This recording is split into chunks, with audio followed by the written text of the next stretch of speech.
Good evening. Marami. Awake. Sa pangalan po ng dakilang Panginoong Jesucristo, isang mapagpalang gabi po sa bawat isa. Una po ang aking pagbigay-pugay sa puno ng sambahayan at sa kanyang sangbahayan. Ganoon din po sa namumuno ng barangay mula sa kapitan, mga kagawad at sa kanyang mga nasasakupan.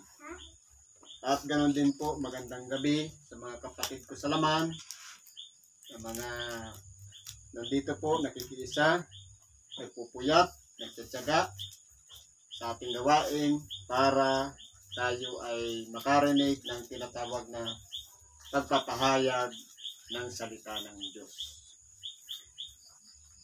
Ngayon po, meron tayong mensahe na ang pinakalayunin, walang iba, gaya ng sinabi ng nauna sa akin, sabi ng ating dakilang Panginoon, magsiyaon kayo sa buong sanglibutan at inyong ipangaral ang mabuting balita.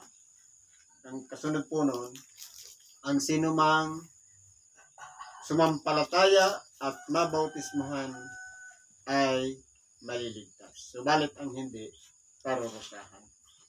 Ibig pong sabihin, tayo po na mga tao, meron tayong kalayaan. Ang Ebanghelyo ay pinangangaral kahit saan, pwedeng sa TV, pwedeng sa simbahan, pwedeng sa mga social media, pwede po sa mga bahay, sa pamilihan, o kahit saan man, ipinangangaral ang Ebanghelyo. Ngayon po, binigyan tayo ng Diyos ng kalayaan upang kung yung Ebanghelyo ay bibigyan natin ng halaga, tatanggapin natin at ilalagay natin sa ating puso. Pero pagka minsan po, dahil tutol ang ating gawa sa Ebanghelyo, baliwala po sa atin ang Ebanghelyo. Ngayon po, ano ang mapapakinabangan natin sa Ebanghelyo? Wala pong iba ang para sa sarili nating kaligtasan. Sapagkat ang nais ng Diyos sa pamamagitan ng ating dakilang Panginoon, Jesucristo, tayong lahat, wala ni isa man sa atin ang mapahamak, kundi tayong lahat ay mga ligtas. Kaya po, ipinapangaral ang Ebanghelyo, ito yung pamamaraan nang sa ganun po, tayo ay baguhin ng Espiritu. Kung ang ating gawain ay labag sa kalooban ng Diyos, tayo po'y matuturuan na magkaroon na ng limitasyon yung mga bagay na ating ginagawa. Meron po tayong mga mensahe o aralin sa oras na ito. Ang babasahin ko po yung pangalawa sa Ebanghelyo ni San Marcos sa Kapitulo 12, versikulo 1 hanggang 12. Ang sabi po'y ganito, at nagpasimulang pinagsalitaan niya sila sa mga talinhaga. Ngayon, magtatanong po tayo, bakit ang ating dakilang Panginoon, ang lahat ng bagay na kanyang pangangaral ay idinadaan sa talinhaga? Dito po, ang layo ng ating dakilang Panginoon ay para tuklasin ng tao, hanapin sa tao ang karunungan na sumasa kanya. Sapagkat kung karunungan sa libutan, marami tayong alam. Halimbawa, karunungan sa libutan na ang tao daw galing sa unggoy, na tayo daw ay nakatira sa bigla na lang sumabog na planeta, tapos nabuo tayo. Yan po ay mga makasanlibutang mga aral. Ngayon, ang pinag-aaralan natin, maka-espiritual na pag-aaral sa makatuwid bagay Ebanghelyo. Sapagkat tayong lahat, ang tao ay inanyuan, nilikha sa pamamagitan ng Espiritu ng Diyos na binigyan tayo ng hininga ng buhay. Kaya ang pinakakailangan natin, spiritual din. sa makatuwid baga, yung pagkain espiritual o tinatawag na tinapay ng buhay. Ito'y na yung salita ng Diyos na ating napapakinggan. Kung ito'y tinatanggap natin, nabibigyan po ng solusyon ang mga problema na dumarating sa ating buhay. Ang pagkain material, pampawi lang yan ng gutom sa sikmura o sa tiyan.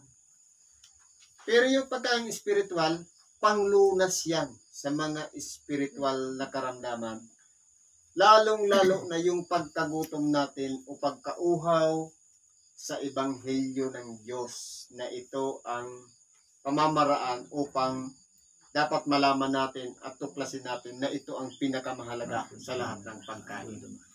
Ngayon po, kinakailangan maunawaan natin bakit dinadaan ang ating dakilang Panginoon sa pamamagitan ng talinhaga. Para yung mga marurunong sanlibutan, kinakailangan malaman doon kung ang karunungan ba ay sumasa Diyos o ito ba'y sumasa sanlibutan lamang.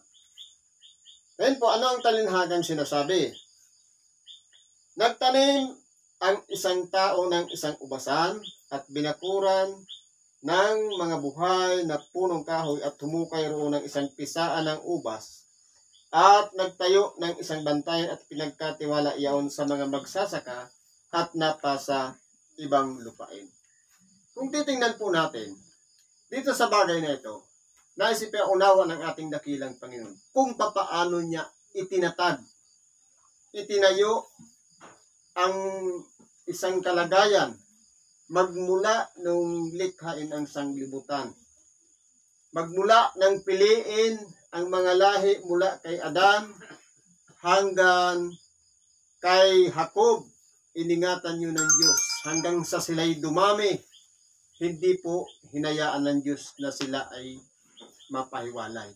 Kaya nagsipaglutang doon ang napakaraming mga gawa na hindi na umayon sa kalooban ng Diyos. Kaya po anong nangyari? Tuloy natin. At sa kapanahunan ay nagsugo siya ng isang alipin sa mga magsasaka upang tanggapin niya sa mga magsasaka ang mga bunga ng ubasan. At hinawakan niya siya at hinampas siya at siya'y pinauwing walang dala. At siya'y muling nagsugo sa kanila ng ibang alipin at ito'y kanilang sinugatan sa ulo at binuwahagi. At nagsugo siya ng iba at ito'y kanilang pinatay at ang iba pang marami at hinampas ang iba at ang iba'y pinatay. Ngayon po, kung titingnan natin, iningatan ng Diyos yung salin ng lahi mula kay Adan hanggang kay Jacob at nagpatuloy yun na dumami sila. At inihanda ng Diyos yung isang ubasan sa makatuwid bagay, yung piniling po para sa kanila o tinatawag na lupang pangako para sa kanila para doon sila manirahan. Ngayon po, yung mga magsasaka, yun na yung mga Israelita. Pero anong nangyari? Dahil sa pag-ibig ng Diyos sa mga Israelita, nagsugo siya ng napakaraming mga alila sa makatuwid bagay yung mga propeta para ang mga tao ay magsipagsisi at magsipagbalik loob sa Diyos. Pero sadya pong matitigas ang ulo ng mga Israelita. Ang iba pong mga propeta ay kanilang pinatay at hindi nila pinansin ang kanilang pangangaral. At dinuwahagi sila at sinugatan, ang iba sa kanila ay pinatay. Sa makatuwid, ganyan katigas ang ulo ng mga taong pinapangaralan ng Ibanghilyo. Kaya ngayon po, ang nangyari, matapos na, kumbaga, lahat ng alipin na ay suguin para ang tao ay magsisi at magsipagbalik loob sa Diyos, subalit sila'y ayaw. Sabi nga ng ating dakilang Panginoon sa ibang bahagi ng banal na kasulatan, Jerusalem, Jerusalem, na pumapatay ng mga propeta. Magkailang ulit kayong parang gusto niya ng ating dakilang Panginoon kupkupin, subalit ayaw nyo. Nakatulad ng isang inahin sa kanyang mga sisiwa na kumbaga, grabe na ang ginawa ng ating dakilang Panginoong Diyos sa mga Israelita, pero sadyang napakatigas talaga ng kanilang mga ulo. Alalahanin natin, ipinagkalob yung mga kautusan, yung mga katulan, palatuntunan sa pamamagitan ni Moises. Nalingat lang ng konti si Moises, umakyat sa bundok ng Sinai. Ang ginawa nila, yung kanilang mga daladalahan na mga ginto ay kanilang ginawang isang bisirong baka para sila'y kanilang luhuran. Ganyan po sila kasama. At napakaraming mga propeta ang sinugo sa kanila, pero hindi naging karapat-dapat sa kanila. Galit po sila sa tagapangaral ng Ebanghelyo. Ngayon po, anong sabi dito? Mayroon ba siyang isang sinisintang anak na lalaki? Ito'y sinugo niyang kahuli-hulihan sa kanila na sinasabi, igagalang nila ang aking anak. Ito na yung pagkakataon na matapos na suguin ng mga propeta, sabi ng igagalang nila ang aking nag-iisang anak na lalaki. Sinugo ngayon ang ating dakilang Panginoon para mangaral ng mabuting balita, unang ebanghelyo. Pero hindi po nila kilala ang ating dakilang Panginoon. Hanggang sa ngayon, sa lugar ng Israel, kahit ni minsan ang pangalang Jesus o Kristo ay hindi man lamang naging pitak sa kanilang puso o nagbigay ng kahalagahan sa kanila. Kung mapapansin natin sa balita, kapag may nahuli na ipinapangaral na Kristo, ipinapahuli nila sapagkat hindi karapat-dapat na banggitin man lamang ang pangalang Jesus doon sa lugar ng Israel. Ganyan po sila katigas ang mga ulo. Ganyan po sila kung papaanong hindi nila iginalang ang ating dakilang Panginoon na siya'y nagmula sa isang mababang kalagayan ang akala nila ng Mesiyas, isang taong mayaman na may kakayahan o maghahari para sa kanila. Pero ang ipinapangaral ng ating dakilang Panginoon, ang kaharian niya ay wala dito sa ibabaw ng sanglibutan, kundi nandun sa hinaharap sa makatuwid bagay, ang paghahari sa bawat puso natin. Nang sa ganoon magawa natin kung ano ang kalooban ng Diyos. Sapagkat kung aasahan lamang natin na sa ating mga sarili, hindi natin magagawa ang mga gawa ng Diyos. Sapagkat tumataliwas ito sa ating mga sariling mga gawa.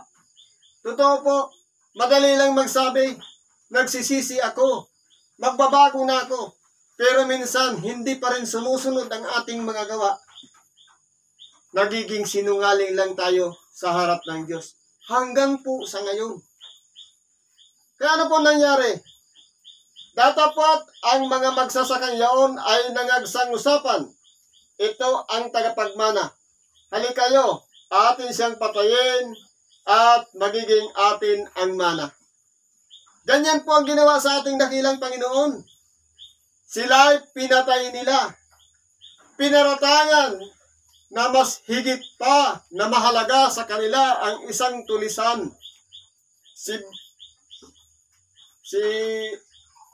Yung tulisan na pinalaya ni Pilato sa makatuwid bagay si Barabas na nais pa nilang palayan kisa sa ating dakilang Panginoon na wala man lang nasumpungan na daya o pagkakasala mula sa Kanya.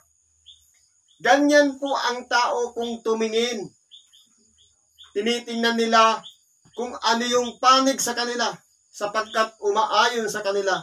Pero yung nangangaral ng mabuting balita para sa ikapagsisisi, ikapagbabago ng bawat isa sa atin, hindi po bukas sa kanila. Kaya galit na galit sila sa ating dakilang Panginoon.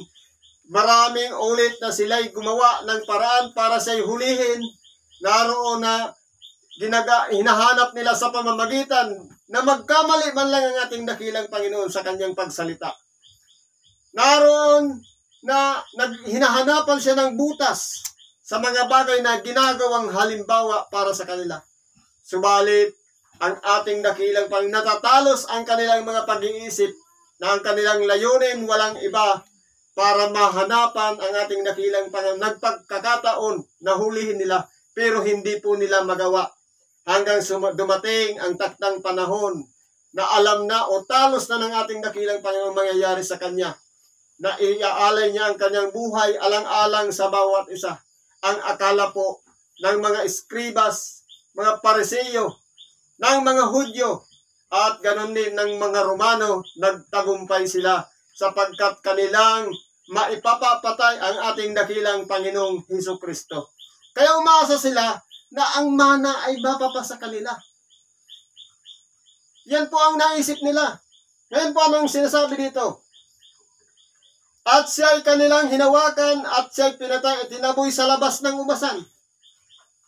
Yan po.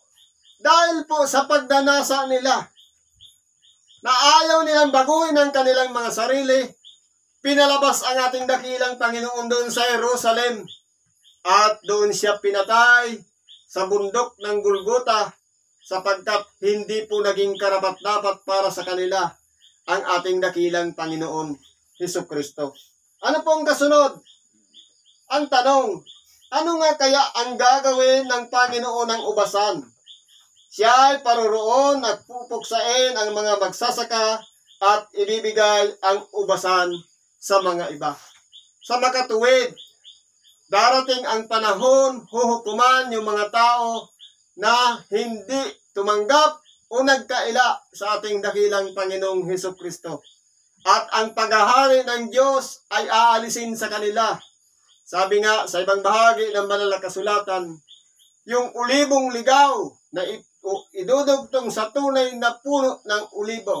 Sa makatuwid bagay, sa pamamagitan ng kapangyarihan ng Diyos, merong isang bansa na magpapatuloy ng pangangaral ng Ebanghelyo.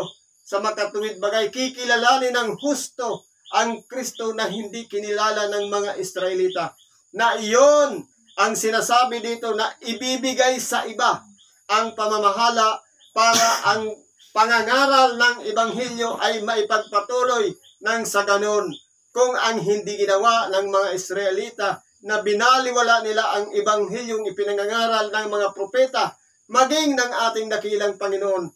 Sana naman sa ngayon, sa oras na ipangaral ng mga tagapagpahayag ngayon, tanggapin na natin mga tao, bagamat hindi tayo tinawag na Hudyo o mga Israelita, pero tayo naging karapat-dapat sa salita ng Diyos, sapagkat nakikita po natin sa ating mga sarili na tayo'y umaayon sa mga aral na ipinapahayag ng ating dakilang Panginoon. Sa makatuwid, hindi po tayo mga mamamatay tao. Hindi po tayo mga mapagduhagi. Hindi po tayo mapagparatang. Sa makatuwid, ipinagpapatuloy na natin ang pangangaral ng Ebanghelyo. Kaya po ito'y lumalaganap sa buong sanglibutan. Ito na po yung tinatawag na ibibigay sa isang bansa na magkakabunga. Sa makatuwid bagay, ang salita ng Diyos, ang bawat tao na pinapangaralan ay nagsisisi at nagbabalik loob sa Diyos at dumarami ang sumusunod na sa pangalan ng ating dakilang Panginoong Hesukristo. Hindi man lamang baga nabasa ninyo ang kasulatang ito, ang batong itinakwil ng nangagtayo ng gusali, ang siya rin ginawang pangulo sa panulok. At ito'y mula sa Panginoon. At ito'y kagilagilala sa harap ng ating mga mata. Totoo po, yung bato sa makatuwid bagay ang ating dakilang Panginoon na kanilang itinakwil na hindi nila kinilala, hindi nila tinanggap, pero naging pundasyon sa isang kanto o tinatawag na panulukan.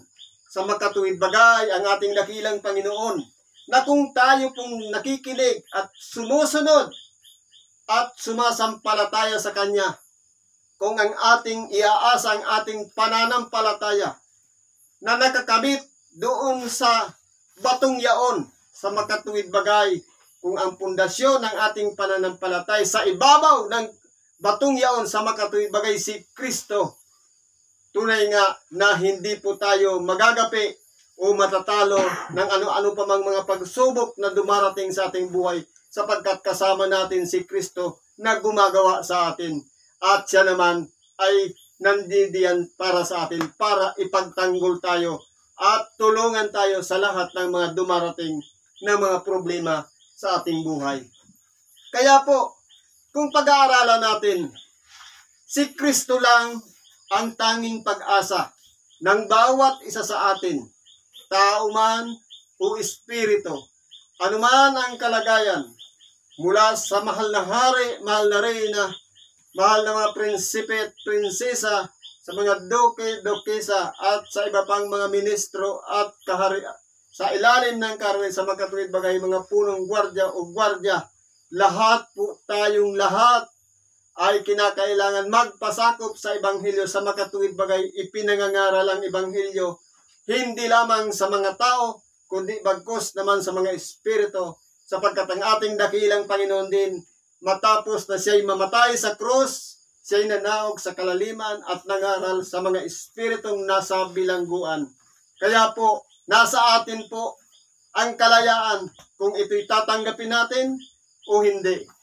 Tayo rin po ang dadanas ng kaparusahan sa oras na ang Ebanghelyo, kung ito'y binaliwala natin, sapagkat minsan lamang ito dumating sa mga pagkakataong ipinapangaral, sapagkat ang Ebanghelyo po ay napakahalaga na isang bagay na dapat pinakaiingatan at ito'y ginagamit natin na pinakabatayan sa ating pang-araw-araw na pamumuhay. Ano ba pong sabi dito sa kasunod?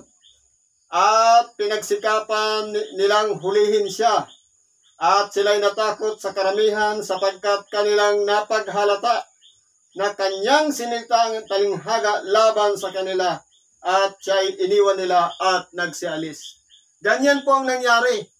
Nung mahapaghalata na nila na sila yung pinatutungkulan ng ating dakilang Panginoon, sila po ay nagalit, subalit kalaunan po ay humupa din at sila'y nagsialis.